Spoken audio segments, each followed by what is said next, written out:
Sir David Amess murdered while listening to his constituents' concerns.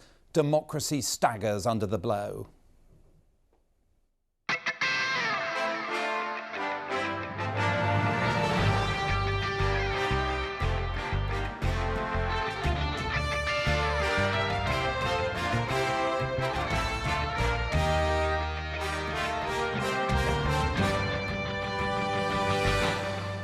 As a long-serving MP was stabbed to death in a church, we'll be talking to the Speaker of the House of Commons, colleagues, constituents and the wider community. And we'll examine whether democracy is now itself in a state of siege.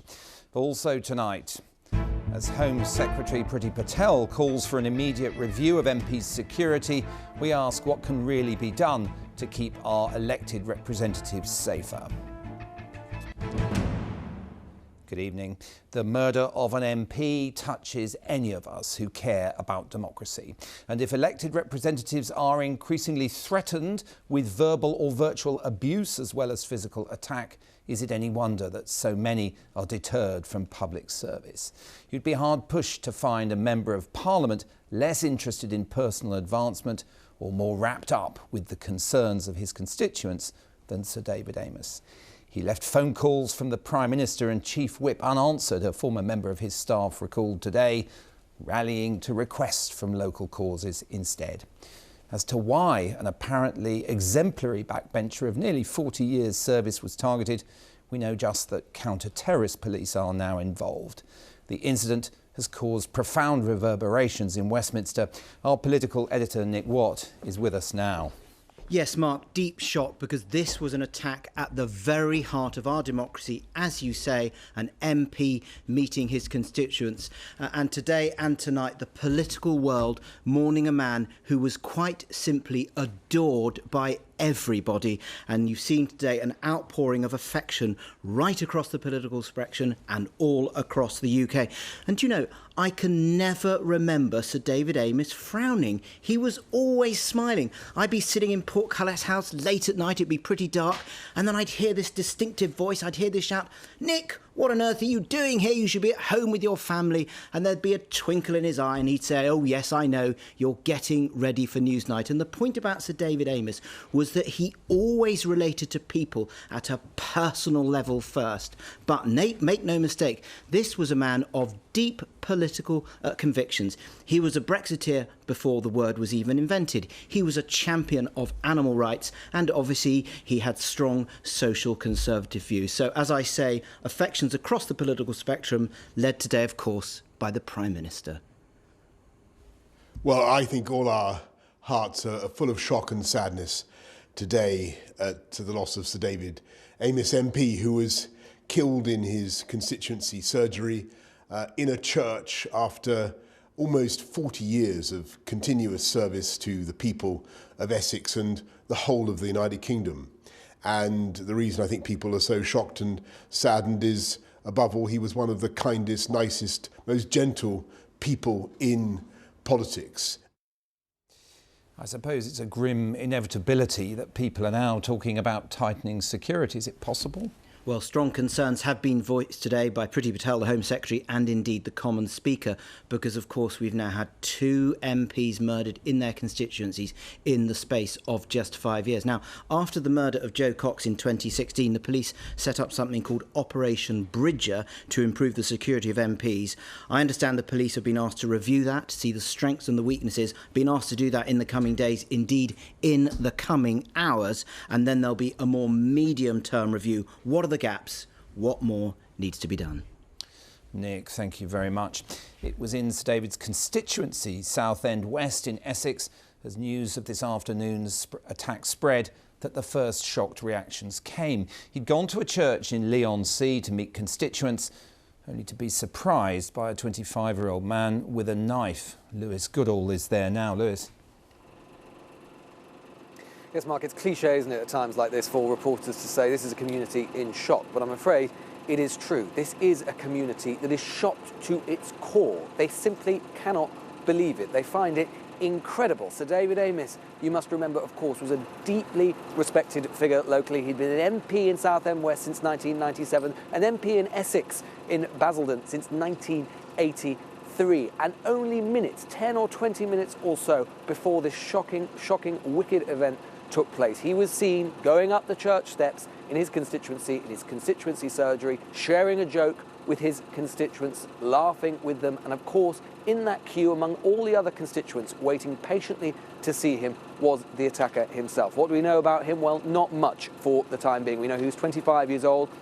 We know the police has told us that they're not looking currently for anybody else connected to this attack. We're told that he is a British national of Somali heritage. And we also know that as things stand, the person in question will not be, well, we know that as things stand, this attack is that is, of course, the second attack that has taken place since 2016 on an MP. And of course, questions being asked, profound questions being asked now, not only locally here in Leigh-on-Sea and in Essex, but across our democracy, a cardinal question, which is this: how can it be that a Member of Parliament, how could a democracy be worth a candle in our country if a Member of Parliament cannot discharge their duties safely, their most basic duties safely on the streets of their own constituencies? That is a question that's being asked on Leigh-on-Sea tonight in Essex, and it's a question that's being asked up and down the country.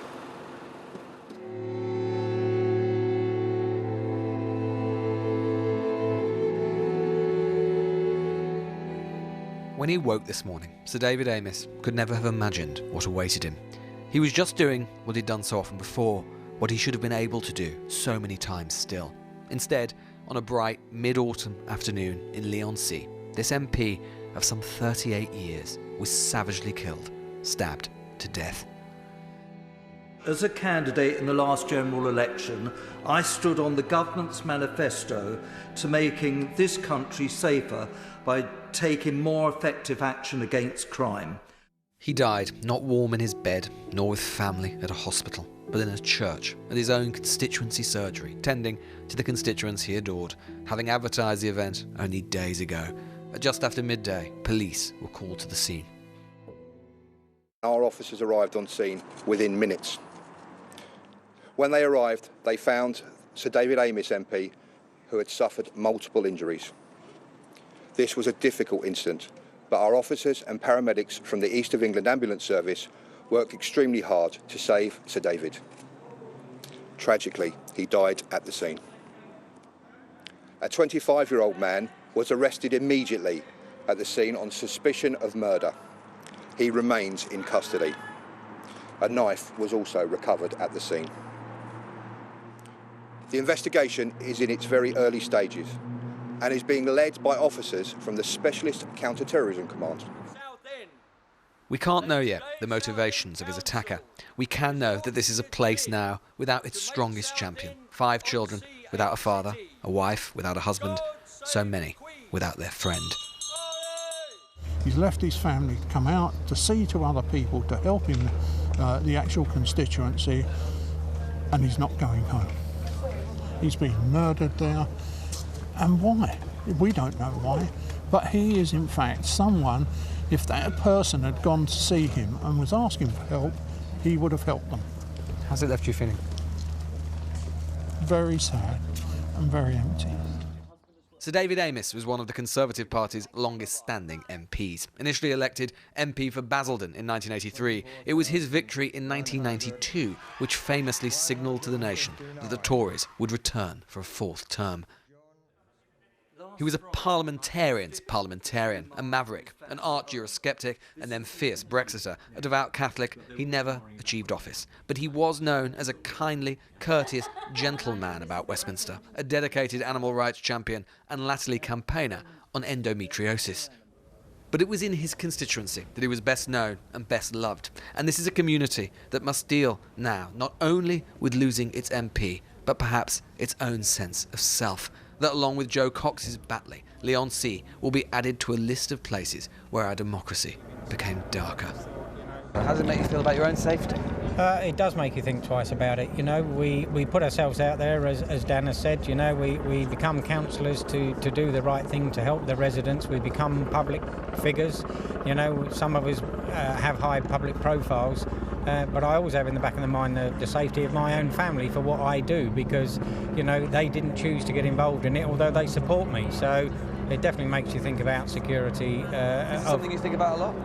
It is something I think about quite often, yes. I mean, we have CCTV and other security measures, but that doesn't stop a determined person. It's deeply alarming, as we're politicians ourselves, and obviously I've already had questions about my own safety, and I think it's a damning indictment about the divisive nature of our politics today, and I think together we all need to rally around and realise that much more brings us together than actually splits us apart. And that, the question of the safety of our politicians, is now central. Sir David Amess has become the second MP to be killed in this country over the last 5 years. In recent times, another MP has survived a knife attack, and there have been other terrorist plots against other MPs which have been foiled. This isn't typical in a democracy. Indeed, in our own democracy, you'd have to go back to the IRA campaigns of the last century to find something similar, and even then, it wasn't common. Political violence against individual politicians used to be an exception in Britain, a rarity. The darkest thing about today, looming so large now, is that may no longer be the case.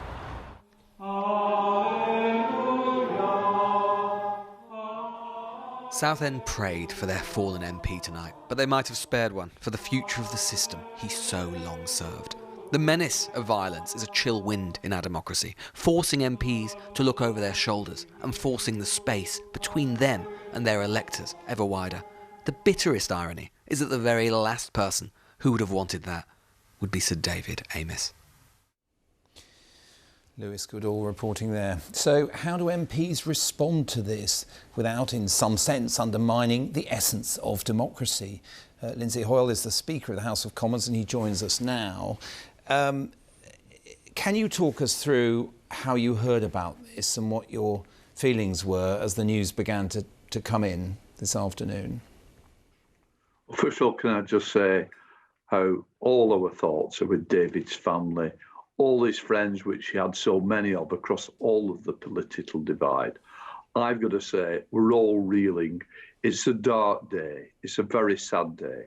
The fact when I got that phone call from the security people to say there's a very sad incident just taken place, Sir David Amess has had multiple stab wounds and it's not looking good.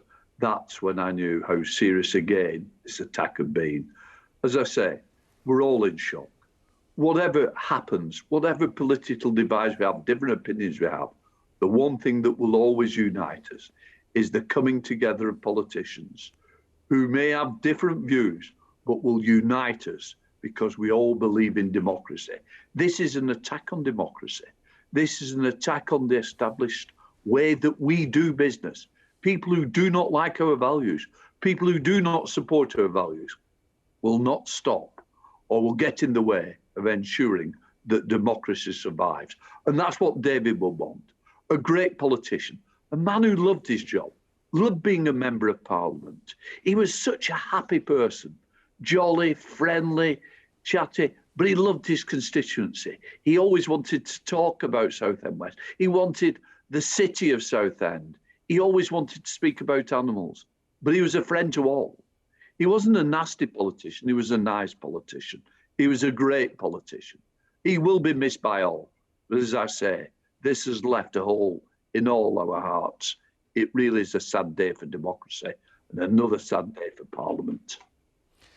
You've talked about the values that you share across the political spectrum in the House. I wonder whether you also sense a coarsening or more violent type of rhetoric, a more threatening atmosphere. Is that something that also unites members? A sense that in some sense politics has changed? Of course, social media gives people different outlets to allow the hate, the venom, and it does unite people. We saw that on Capitol Hill. Social media was the way that that was charged and the way that people were brought together to try and bring down democracy. What we will always do is take security seriously. We've got to make sure that democracy survives this. And what I made sure tonight was, I did my surgery tonight because people are not going to stop us. The one thing we have is a relationship with our constituents in this country. It's that relationship that we've built up, that trust with the electors. where they can meet the MP, share their issues, share those problems. What David was doing today, I have done tonight, because it's so, so important.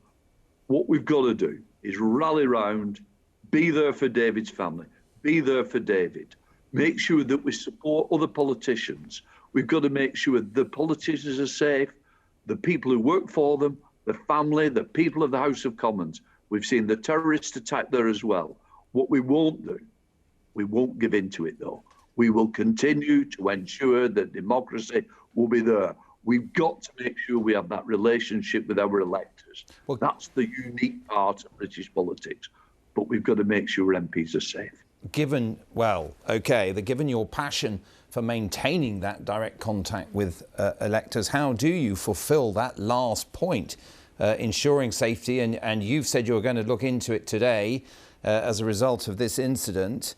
Is it possible to change the balance to effectively to protect people more without in some way making those MPs more distant from their constituents?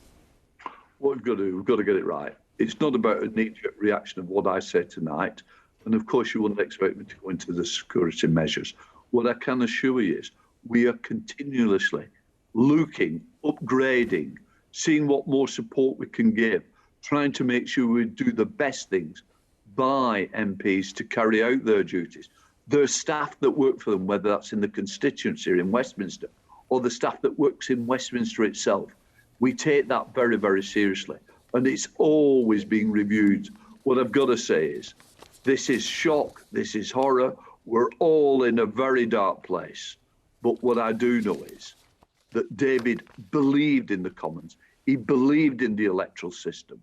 And what we've got to do is get good to come out of bad. And it will be about, quite rightly, I spoke with the Home Secretary today, I spoke with the Prime Minister tonight. It's about doing the right things, working with the police constabularies right across the United Kingdom, because it's about joining that up. And I know that they're contacting all the MPs to check about their safety, to reassure them. Because in the end, we've got to make sure that that is a priority. But as I say, we cannot let those people who do not share our values or share democracy, they will not win, and we won't let them win. But I do say again, we will continue to look at security.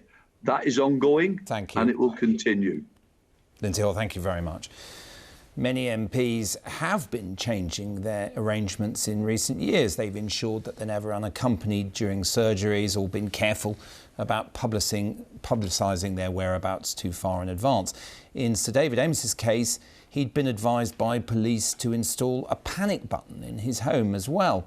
But the provision of armed detectives is preserved for certain ministers and those under very high risk of attacks. Many MPs wouldn't want such protection anyway.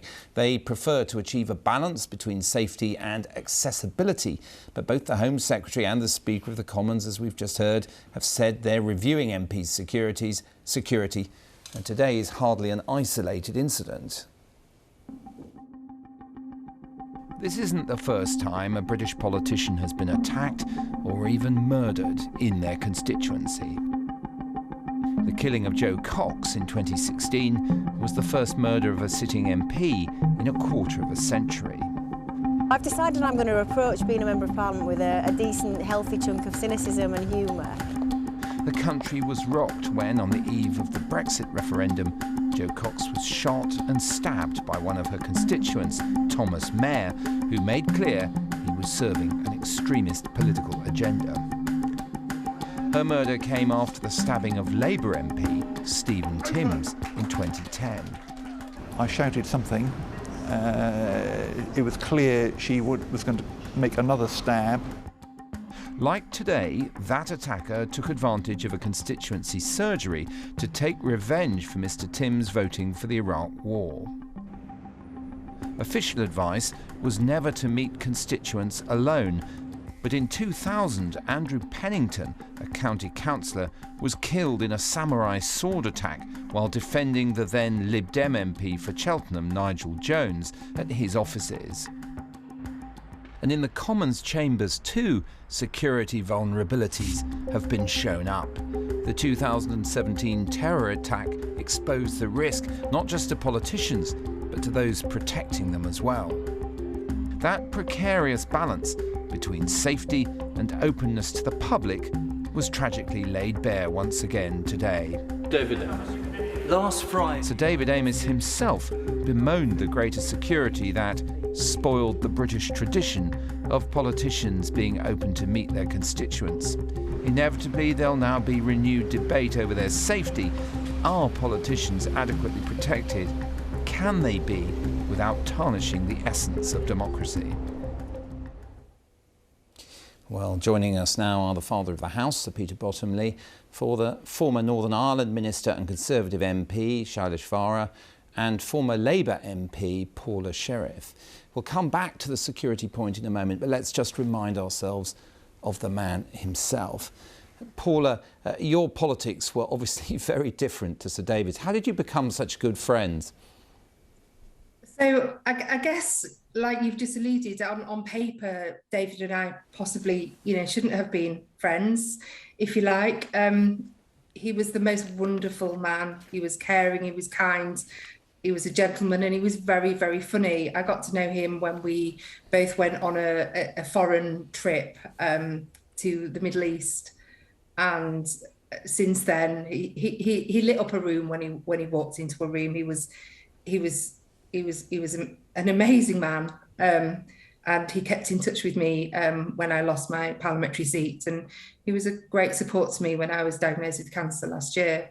And I heard from him as recently as just 2 weeks ago, and like Lindsay Hoyle just said, my thoughts are with his family. I can't imagine their turmoil today, but the country is a far poorer place for David's passing. Peter Bottomley, I mean, what will you miss most about him? I mean, you've got decades in common with him in the House. The personal is the smile, and as somebody rightly said, no one's ever seen him frowning. In practical terms, he ran the all-party fire safety group for leaseholders. I ran the leasehold reform and commonhold reform group. We've had 4 meetings during the last year, and that's a big gap in terms of taking a constituency experience of one constituent and turning it into a national campaign. It's what each of us do, and I think he epitomises what nearly every MP does. Take what you find in the constituency and make, at national level, justice and law come together. And the endometriosis, that the causes he championed were not necessarily ones you would have assumed he would get behind, but presumably led, as you say, by constituency. Yeah, and we stand for election against each other, but once you're there, you work for everyone. And if someone comes to you with a problem that needs work happening at the level of England or United Kingdom, you work at it. And it applies whether you're Paula, when her time, my time, Shailesh, that's what we do. Shailesh, to what extent do you think the atmosphere is changing, being in the House and the way you interact with your constituents? Well, first of all, can I just extend my thoughts and prayers to David's family and loved ones, and Parliament has lost a true gentleman today. In terms of how we respond in Parliament, certainly we have to be careful, but I think that it's important we recognise that a central element of our democracy is that accessibility that the public have to their elected member of Parliament. And whilst the focus at the moment is on surgeries, I think it's important to recognise that as members of Parliament, we're out and about in many other occasions and events. I mean, tomorrow I'm attending an event, a public event. And so I think when we're looking at security, we need to consider in the whole rather than just for surgeries. But certainly what I've noticed in my nearly 17 years is that the aggression that is coming over from the public is a lot more than before. The emails are a lot more hostile, the language is a lot more aggressive, and I've met some of the people who've written some of these emails, and I've spoken to them, and I've said we can try and have an engagement and agree to disagree, but let's try and do it in a measured way. And they say that the language they're using is actually acceptable. And I think that is the critical thing, that what many of us would regard as hostile and aggressive language and behaviour is to some people normal, and that we need to be careful of.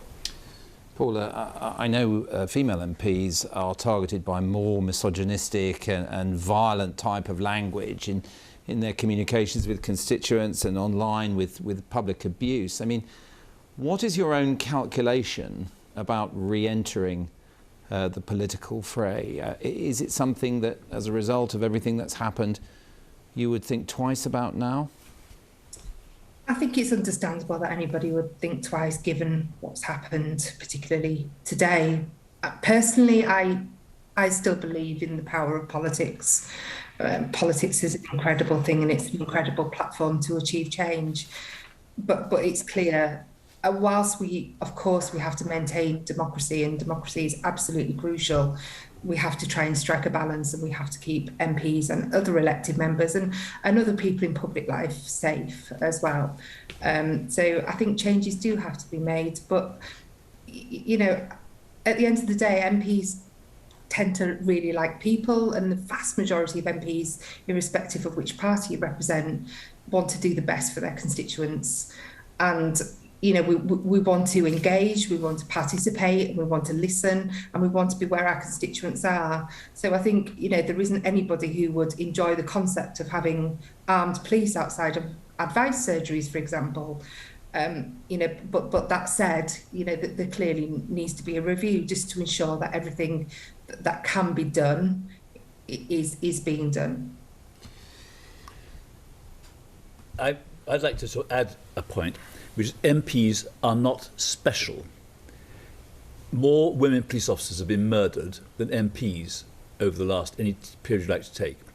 If you take being a mental health worker, if you take being a lone shopkeeper, public transport staff, there are many more people who need to also be vigilant but also engage with the public. We aren't special and we aren't at particular risk.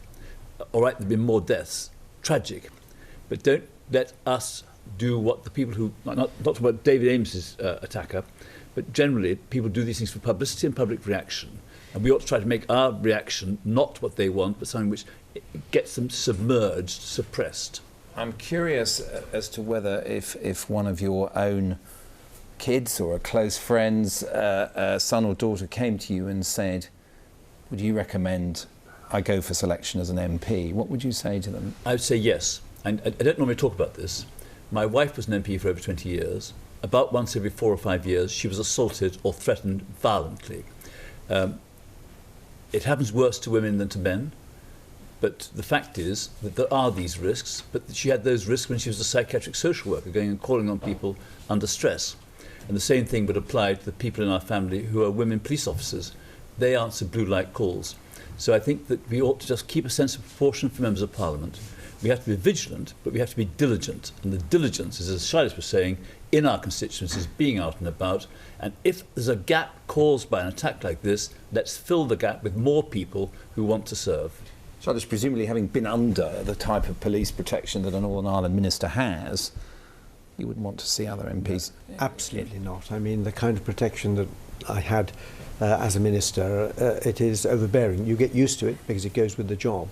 But really, we need to have the freedom to engage with people and meet with them outside and not have police forces using up their resources, checking out premises before you visit them, checking out the people and everything else. I think one of the best elements of our democracy is that closeness that we have with the people who elect us, including the people who don't necessarily vote for us.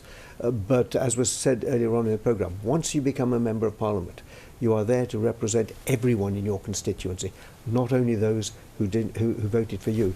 And that closeness is something that we should treasure and try to work with and around rather than try to change it. In terms of communities, I mean, we know counter-terrorist police are investigating. What would be your concerns at this hour? My concern is to make sure that everything is kept in proportion, that we don't jump to conclusion until we have all the evidence.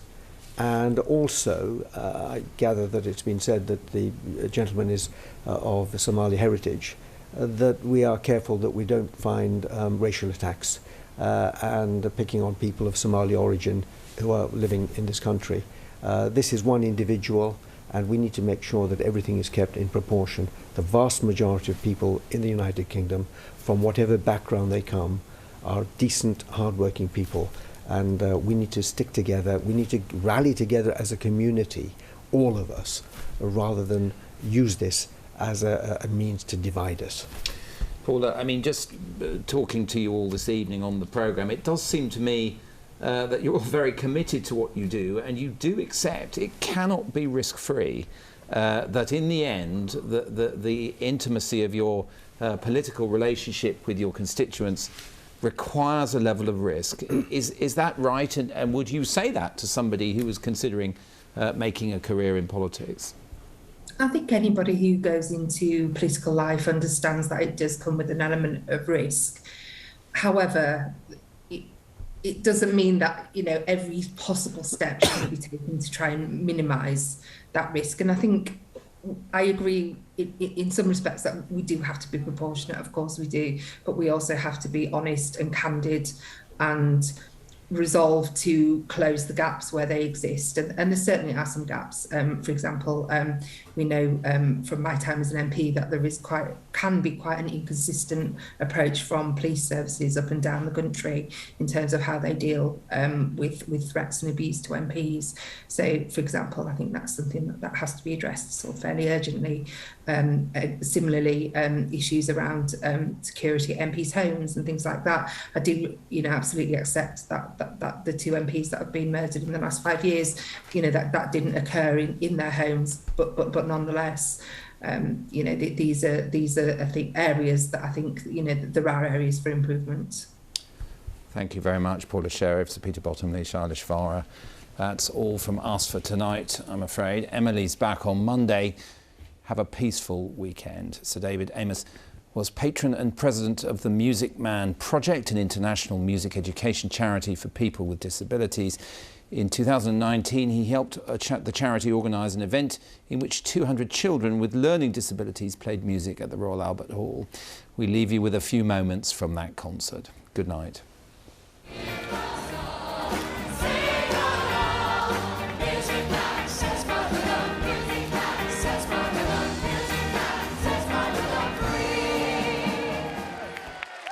So, ladies and gentlemen, the Music Man Project has taken the Palladium by storm.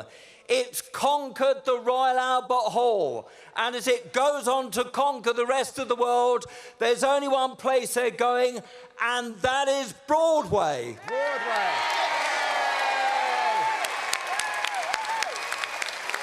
So, ladies and gentlemen, stand up and 3 cheers for the Music Man Project. Hip, hip, hooray! Hip, hip, hooray!